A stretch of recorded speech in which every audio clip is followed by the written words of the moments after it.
देश दुनिया की तमाम बड़ी खबरों को देखने के लिए हमारे चैनल को सब्सक्राइब करें और बेल आइकन को दबाएं ताकि सबसे बड़ी खबर सबसे पहले आप तक पहुंच सके। आइए आपको दिखाते हैं इस वक्त की सबसे बड़ी खबर। बांग्लादेश में बढ़ रहे तनाव के बीच रक्षा विशेषज्ञ ध्रुव कटोच ने बांग्लादेश को लेकर बड़ी शंका जताई है। उन्होंने एनआई से बात करते हुए कहा कि बांग्लादेश अपनी सभ्यता भाषा सब भूल रहा है, जिसके लिए 1971 की जंग हुई थी। अब इतने सालों बाद वह यह तीनों चीज़ें हमें भुला देगा और बहुत जल्द उर्दू भाषा होने वाली है बांग्लादेश। देखिए, ये जो बांग्लादेश में हालत हो रही है, ये मैं समझता हूँ पूरी दुनिया को गंभीरता से लेना चाहिए। ये सिचुएशन स्टेबल नहीं है। जो शेख हसीना के बेटे जो कह रहे हैं वो बिल्कुल सही है। बांग्लादेश जो है वो एक इस्लामिक स्टेट बनने की तरफ जा रहा है। अभी देखिए, ये इस बात में इसलिए चिंता है क्योंकि जब ये शेख हसीना को हटाया गया था तो जो स्टूडेंट्स की एजिटेशन में उन्होंने कुछ कारण बताए कि हमको ये चाहिए, कुछ डिमांड्स पेश किए, वो रिजर्वेशन के ऊपर थे और वो डिमांड शेख हसीना ने पहले से ही दे दिए थे। एक बार जब वो डिमांड्स पूरे हो गए तब फिर से वो स्टूडेंट एजिटेशन चलना, उसका मकसद कुछ और था और उसका मकसद विदेशी ताकतों के साथ था, खास करके अमेरिका से, जो हुकूमत को चेंज करना चाहती थी अपने जियो स्ट्रेटजिक इंटरेस्ट के लिए। हुकूमत चेंज हो गई, लेकिन जिस प्रकार से वो चेंज हुई है वो इस्लामी ताकतें अभी आ गई है, क्योंकि यूनिस जो है वो उन ताकतों के बगैर चल नहीं सकता है। और दिन ब दिन ये जो इस्लामी ताकतें हैं, जमात इस्लाम की जो स्टैंडिंग है उधर, बेशक वो इलेक्शन नहीं जीतते हैं लेकिन वो इलेक्शंस को कंट्रोल कर सकते हैं।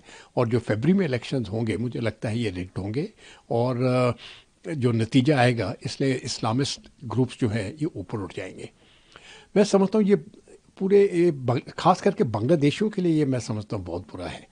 1971 की जब लड़ाई हुई, इसी महीने में, या दिसंबर 16 की बात करते हैं, जब बांग्लादेश को आज़ादी मिली और पाकिस्तान की फ़ौजों ने वहाँ पर सरेंडर किया है, तो वो उस लड़े किस लिए थे? 1971 में लड़े किस लिए? वो इसलिए लड़े ताकि वो अपनी भाषा को, अपनी सिविलाइजेशन को, अपने कल्चर को संभाल सके। अब जाके इतने सालों के बाद मुझे लगता है कि ये तीनों चीज़ें ये गुवा देंगे। बहुत ही जल्दी उर्दू भाषा होने वाली है बांग्लादेश की, बंगाली ख़त्म हो जाएगी, उनका कल्चर भी ख़त्म हो जाएगा और ये इस्लामिक देश बन जाएगा। और एक बार ये इस्लामिक देश बन गया तो बाकी चीज़ें जो भी ये समझते हैं, वो बंगाल के साथ जो अपनी भाषा और अपनी कल्चर के साथ जो जोड़ते हैं, ये सब ख़त्म हो जाएगी।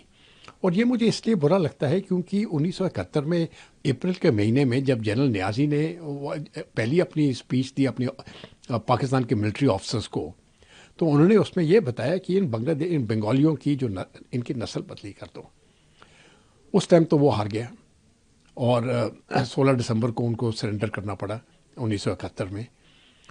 लेकिन मैं समझता हूँ अगर जनरल नियाज़ी आज जीवित होते हैं तो वो हंसते और बोलते, देखिए तुम लोगों ने सोचा हम हार गए, लेकिन असली जीत तो हमारी है।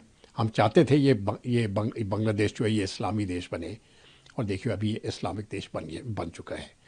ये मैं समझता हूँ ये पूरे बांग्लादेश के जो लोग हैं इनको ये बड़ी गंभीरता से लेना चाहिए, वो चाहते क्या हैं। और इस प्रकार का अगर वो देश बन जाएगा तो जिसके लिए वो लड़े थे 1971 में, वो सब समाप्त हो जाएगा।